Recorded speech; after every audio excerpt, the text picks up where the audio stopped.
Hey guys, welcome back. It's Neon. I'm here with Geeky Sparkles. Hello. And as promised, we're finally going to get around to answering some questions about comic book creation. Yes. And making comics and publishing comics. Now, for those of you who don't know our backgrounds, we actually worked off and on in the comic book industry for, 15 years? Yeah, that's a while. For quite a while, mostly on licensed books, a lot of Disney stuff.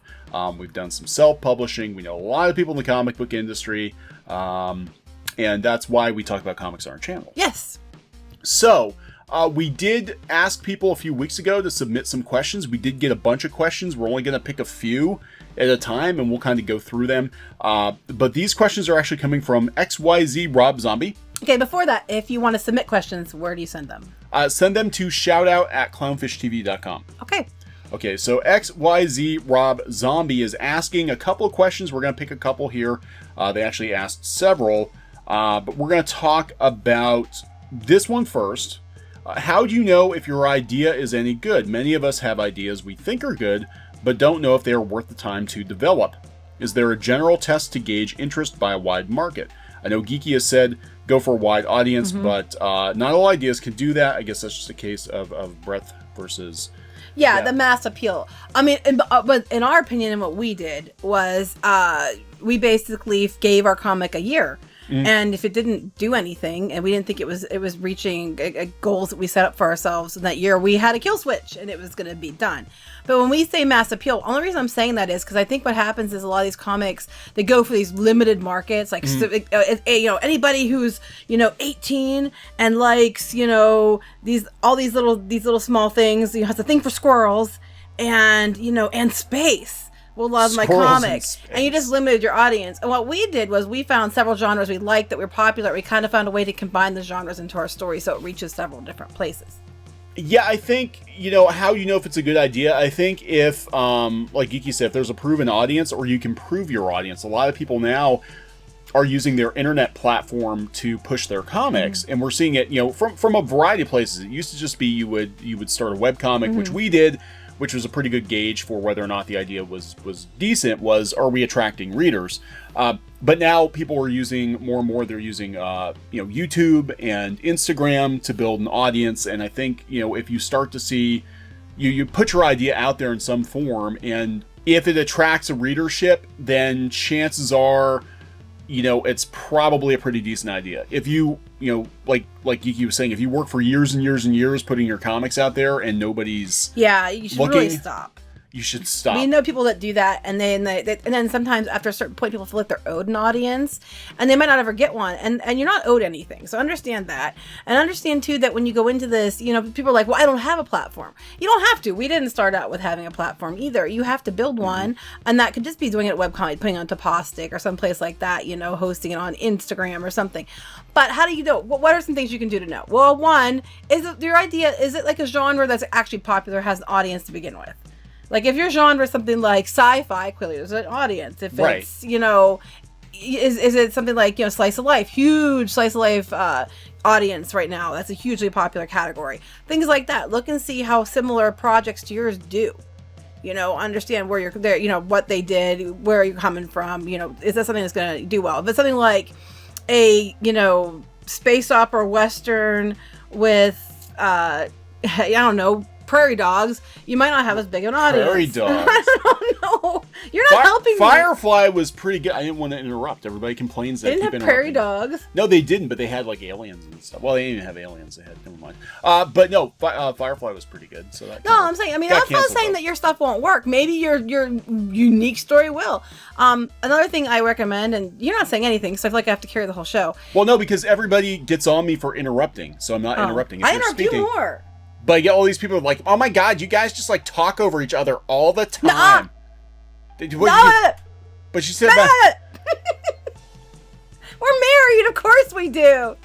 We finish each other's sentences. Oh, sandwiches. Sandwiches. Well, that too. Well, usually with us, there's not much sandwich left. No, usually we eat our own sandwiches. I eat all my own sandwich. Anyway, go ahead. Did you want to say something? I do like you to eat my sandwich from time to time. No, anyway. Referring to sandwiches, correct? I am, totally. Okay. I will make you a sandwich and you eat it. So Yeah, I think there are ways to test the waters to see if it's gonna work. God, this feels like one of the panels that we used to do at the Yeah, conventions. it does. And people ask a lot of the same questions, and we never know where people are at. Yeah. And that's the thing too. Like, some people are just like, "How do I make a comic?" And you're like, "Oh, okay. Well, you got to talk to this printer, and you got to do that." And then here it's like, "No, literally, how do I sit down and draw a comic book?" And then I'm like, "Oh, Yeah. okay. Well, first you learn to draw, and if you can't draw, you go find some friends who can." Yeah. You know, they're willing to work a lot of hours for not much. Right. And that's what you got to understand too. Like, you know, especially people when they look at crowdfunding, they look at the numbers with crowdfunding, and, you know, they're looking at these, like, you know, hundreds of thousands of dollars, realize those people, for the most part, didn't just, you know, coming off the street. They already had a platform. Right. They had a platform somewhere. If it wasn't actually working in comics, they had a platform, you know, that attracted people who bought comics. You know, whether it's webcomics or YouTube. We're seeing a lot with YouTube right now. You know, and that's where they're coming from. Very few people are going to walk in off the street with no proven audience and make like $1 kajillion. Yeah, it's not going to happen. Comics. That's very not unlikely. Okay, what do you do if you have an idea? You want to know if it's good. Well, we already talked about how you can find genres that you think, you know, are good ones to focus on. How do you tell it's good? Actually, you find people you trust, people who you know will tell you the truth, not, you know, your friends that, you know, are afraid to tell you, you know, that, you know, something sucks because they're afraid you're gonna hurt your feelings. First of all, understand that you're gonna have to sit there and hear the hard truth, and you might not like the hard truth, but you need to hear it, because otherwise you could be wasting your time. So find friends, people you trust, and then tell them your idea, and then see what they think, and have them tell you honestly. And sometimes they'd be like, well, this part's good, but maybe you could do this. And sometimes they have better ideas than you would have had, and maybe you can work, you know, they can help you, you know, shape your story. You can hire editors. But that's, you know, if you want to put investment money into it. Yeah, and that's it too. And, you know, what's the motivation? The people that you're asking for feedback, because sometimes, you know, I'm gonna be honest here. Sometimes you have a really solid group of friends that's interested in, you know, everybody helping everybody else to be the best they can be, and sometimes you fall into a situation where you're all crabs in a barrel. Oh. And tell a story without naming names. Yeah, well, yeah. Let me finish here. But you will find out that people you thought were trying to build you up and help you grow and give you legit critique were actually trying to hold you back. So they didn't have your best interest in mind. So you need to find somebody you can actually trust who, you know, maybe they only have a dog in this fight. Maybe they're not like another artist, but maybe there's somebody who has actually worked like in the entertainment industry before, in the publishing industry. Or they just like to read a lot. Or yeah, they know what's good. They have a good sense. They have a good sense of that. Yeah. I was going to say the story. See, Neon knows all about this. Because at the time you were going to pitch to, you were going to take your stuff to DC and Marvel. Yeah, I don't talk about that very much. Yeah, but we're not going to name names, right? No. Okay. He was going to do that, and he had one friend. And this friend... Once upon a time, I had a friend. Well, no, that's not what I mean. I had one friend. He had this one particular friend who kept telling him, "No, man," because like you were doing the Christian comics back then too and stuff. We were into Christian. We comics. were, yeah. Oh, I wasn't. You were. This is pre me. This was like 20 years ago. So there, yeah, I had, you know, some friends that were also interested in breaking into comics, doing comics, and I had an even smaller group of friends whose opinions I came to trust on, you know, what worked and what didn't work, you know, in comics, and who would give me good feedback that I thought the feedback was to actually help me grow as an artist, you know, and it turned out that one person found out years later. Yeah, found out years later. One person in particular, because at the time, I was doing predominantly religious comics. It's a long story, but this person was very, very religious, and they were like, you know, don't go work for secular companies, don't go work for non-Christian companies, because blah blah blah, and your soul and brimstone. It wasn't that bad, but there were, you know, trying to talk him out of it big time. Yeah, try to talk me out of it. Well, anyway, so I never really tried to break into like a Marvel or a DC. I was always like, oh, I better just stay in my own. I'm not good enough to work for them. Until you met me, you know. This person also hated me, so what's that tell you? That's a whole other thing. But it was like, yeah, I better just stay in my own lane, and I better not, you know, do that, because that's just not good to go work for these companies, you know, because they're evil, and I'm just not good enough. And anyway, so I submitted some stuff to DC Comics. This was about 1999-ish. And I got a call. Mike Carlin actually called me up on the phone. Yeah, we talked about that before. But what Yeah. I'm saying is, yeah, his cousin about died. Because then he got the message, didn't he? He got the, yeah, I was actually renting a place off of my aunt and uncle. I was renting a place, so my cousin grabbed he was in my apartment, he grabbed the phone, and it's freaking Mike Carlin from DC Comics. And he was like, you want to come up for an interview? I'll you can come up and we'll talk about things. But anyway, I told the friend who, I was like, okay, so I got an interview at DC Comics. I was like 20, 21 years old. And the friend's like, oh, that's great. Good for you. Oh, how nice for you. But years later, we found out Years that later. the entire time Neon was trying to do this, and this guy was telling him, no, you shouldn't do that. No, you shouldn't. He was himself submitting to Marvel and DC the entire time. Yes. Trying to, and finding out what you were doing to try to block you and to try to make sure he got himself in there and while keeping you at bay. Because he was worried about that. He also had you put his stuff up on the internet back when webcomics started and claimed I know. he was a pioneer of webcomics when he had no idea how to even do webcomics. It was just Neon as a friend put his comics up to help him out because he thought that was where I thought I thought that's where comics was going. I didn't have the body of work this I'm not saying who this person is, but a lot of people listen to this person on Twitter and he's a blowhard full of crap person. Yeah, well, and he hates me, so that tells you how much we should trust this person. I have not talked to this person in my God, 16 years, 17 and the reason years? he doesn't like me is because I basically stood up to the little turd ball and told him what was what. Anyway, the point of this being, then that person actually wound up doing work for DC Comics a couple years later. Kind of. But the point of this being is that choose your friends wisely. Choose people that you 100% can trust. Right. And the tough thing about the comic book industry is because everybody's a freelancer, it is unfortunately, it's kind of a cutthroat thing. Mm-hmm. And when you're working in a shrinking industry like, comics, Disney comics are like the worst.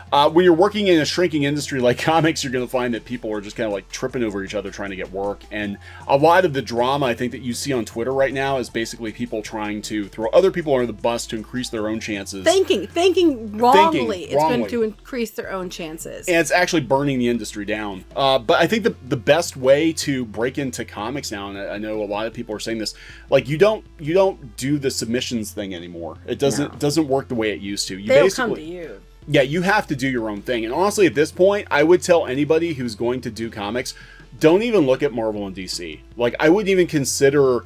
I couldn't tell anybody in good faith to go work for Marvel or DC or whatever and bank their career on that because these companies are shrinking.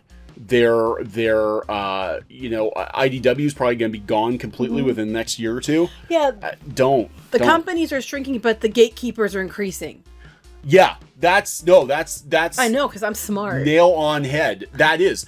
We're seeing the comic book industry shrink, but there are more gatekeepers.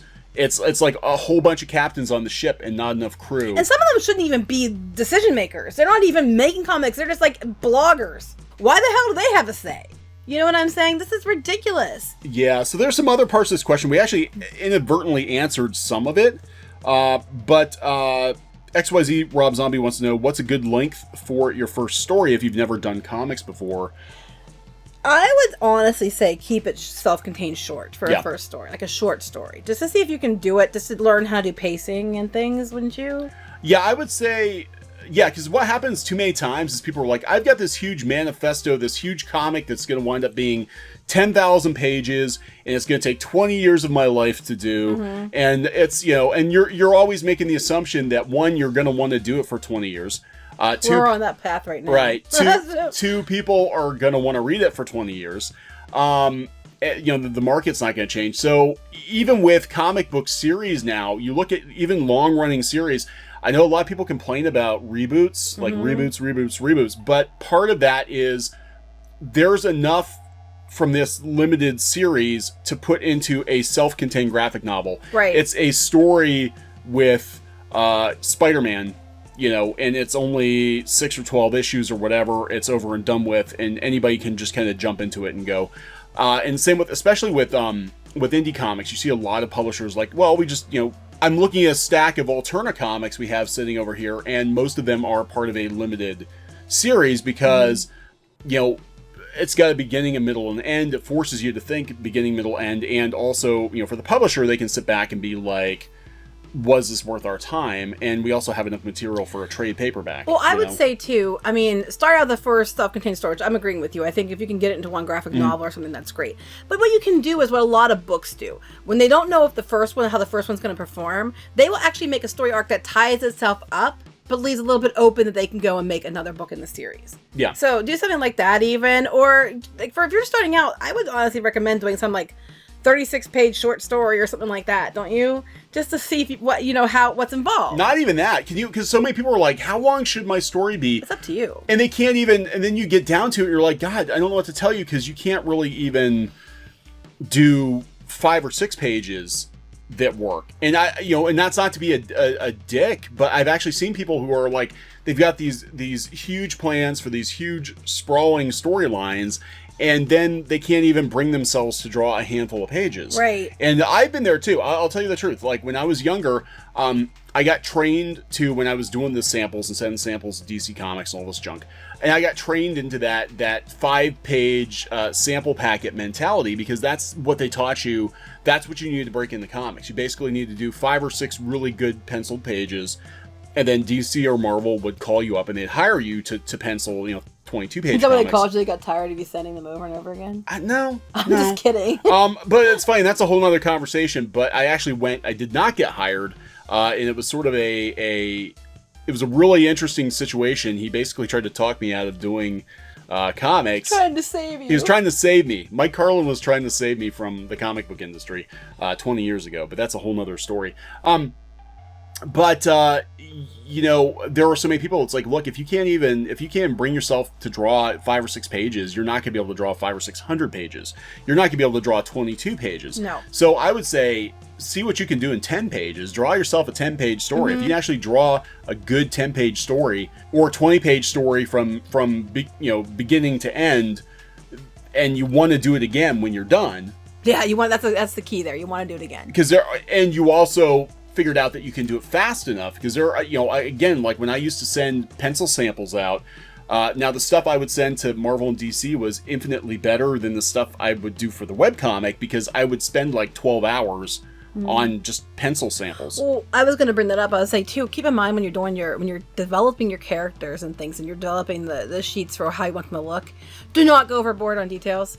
As we've learned, Ren's coat is a killer, and it really sucks to color and draw.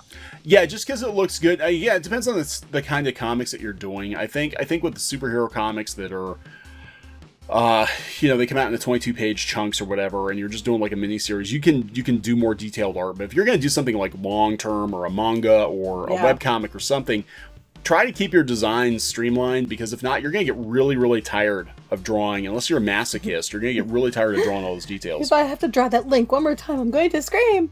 Yeah, we have the main character of the webcomic has an amulet that's on a chain, and I gotta draw every damn link in that chain. Yeah, but what happens is he doesn't link the ink, so I have to go and redraw every damn link in that chain when I color it for you. Yeah, I'm just like... So, just, some things to think about, and if you have a chance to, kind of go back and redo things or rethink things, you'll find out that you'll do them.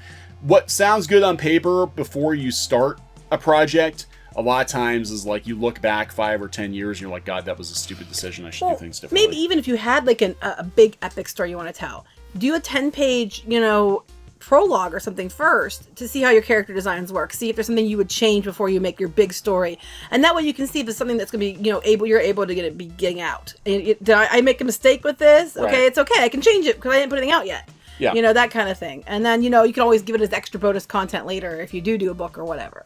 Yeah, and I think that's another thing too. Looking for feedback, and we'll wrap this up here. There were many questions. We'll do another one of these. We'll do more questions later. But when you're looking for feedback, and we talked about webcomics, you really have to watch it with webcomics. And I'm not trying to slam on webcomics. We did webcomics for a number of years, but we did webcomics when it was still kind of a viable way to make money. Yeah. On comics, because you'd put the webcomic out there and you had ad revenue, right? And you had people buying your books and stuff like that. Webcomics is very tricky because if you give all of your comics away, we have found that there's no incentive for people to buy. Yes. This is a very painful lesson that a lot of webcomics people have learned over the last few years. This is why you're seeing so many webcomics people move into print comics and move into like Hollywood or go work someplace else, because it got to a place where maybe 10 years ago, 15 years ago, they were able to make a living off the ad revenue on their webcomic or on donations or whatever, but it got to a place where it wasn't sustainable anymore. And sometimes you can actually free yourself out of a job. And with so many free webcomics out there, it's a very tough thing to get seen. It's a great promotional tool, but you also tend to cultivate an audience of people that want everything for free. Also, you have to see too, like webcomics now is way different than it was webcomics 2010. You know, Yeah. it's like, you know, back then there wasn't as many people doing it. Now you have a lot of competition. So and there's some people who quit doing comics and they went and got other jobs and they said, you know what, I love comics, but it takes a lot of work for very little reward, and I can just go do my job, do my art when I want to for me, and then I don't have to worry about bills. I don't have to worry about whatever. So, I mean, that's something to consider as well. Yeah, it's also something that's viable too. And I know a lot of people that do that. I mean, there are people out there who, I mean, it's still possible to make a living in comics, but if your goal is to like get hired by Marvel or DC or IDW or whatever, it's like you are living on borrowed time. Like you're living on borrowed time. The future right now for people who actually want to make a living in comics is to do your own stuff, but you have to build the platform, you have to build the audience, and you got to be good enough to produce something that people want to buy. And if you work for Marvel and DC, you might be on the team that does this run of 6 books until they reboot it to #1 again, and then they'll pick another team, and then you might be out the door forever. So yeah, and it was so different back in the day. I mean, back in the day, you know, people would get hired at Marvel and they worked there for decades. You know, they would always put them on another book, you know, and now it's like you're either the flavor of the month or you're a geezer and they just kick your ass out, you know? Yeah. And but I'm only 35. Doesn't matter. It doesn't matter. You're washed like up. You're washed up at 35. And that's sad because there were people who worked, you know, in the bullpen with Stan Lee when he first started, and they were still working in comics in the 80s and 90s because they were family. They were part of that company, and that's not how they see it anymore. It's basically, I think the shelf life for a mainstream comics creator, barring a few exceptions, tends to be like 5 or 10 years. Right. Like, and then you're old hat, and then they move on to somebody else. So if you actually want to have a career doing this, one, you're gonna have to constantly reinvent yourself. Yes. You can't be drawing people wearing clothes from the 1970s, you know, in 2019, and being, because I've seen so many artists that are like, you know, they're still drawing. Well, there's one female artist who I don't like at all who keeps doing that too, and I'm not going to name names, but she drives me nuts, and she keeps drawing like it's 1980, and then, you know. Yeah, it's like, look, you got to keep up with the times. You might have to change your art style a little bit to keep up with the times, or, you know, set it in a certain period of time. But it used to irritate me. Like, I'd see artists.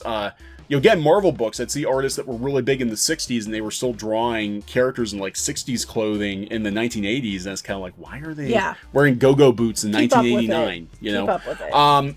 But beyond that, like, you have to constantly reinvent yourself. And it might take, like, you know, wrapping up a certain project and then starting another project. It might take, you know, moving out of your comfort zone and being like, well, I'm not just a comic book artist, but now I got to go be a hustler on the internet to bring people, because the demographics changed. They do. It does. Just and every other couple of years, it all changes. So, I mean, you're going to have to change everything you do. Like the whole market, you know, the plan for webcomics is completely different now. Than it was a few years ago. So you have to stay on top of it. Honestly, I'd recommend that you have a job. And if you want to do books or whatever, start banking pages when you have time. And then when you get enough out that you can just start putting it on the web or putting it, do a print version, do that.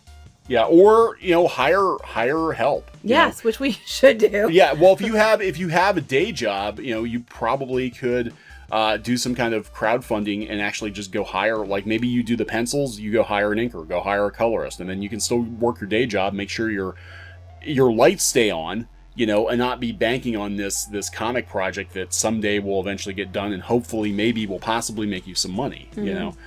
So there are ways to do it. You're just gonna have to be more creative about it. But again, if your goal is to, like, go work at the comic book factory for 40 years, that's no longer possible. That's no longer possible. But you can make money in comics. You're just gonna have to be a lot more creative. It's not easy. No. So I'm just gonna be honest with you. I'm not gonna lie to you and blow sunshine up your butt. It's really hard. So there you go. Learn to hustle. I'm not saying it's impossible. That's not the case. No. Like my mom always said, if you want something bad enough and you willing to work hard enough, you can do anything. So that's still the same. It's just that it's a lot harder now than it was even 5 years ago. Oh, yeah. So yeah. Are we going to wrap this one up? We're going to wrap this up. So if you've got any more questions about comics, making comics, we're going to try to answer them as we can. Send those to shoutout@clownsfishtv.com. We do have some other questions. Hopefully we'll get to them in the coming weeks. Mm-hmm. And I guess we'll talk to you guys later. Okay, bye. Goodbye. Hey guys, thanks for watching Clownfish TV. Please consider supporting the channel. Go to clownfishsupport.com. That's clownfishsupport.com. And if you want to join our community, go to clownfishtalk.com. That's clownfishtalk.com. Please subscribe, ring the bell for notifications. We will talk to you next time.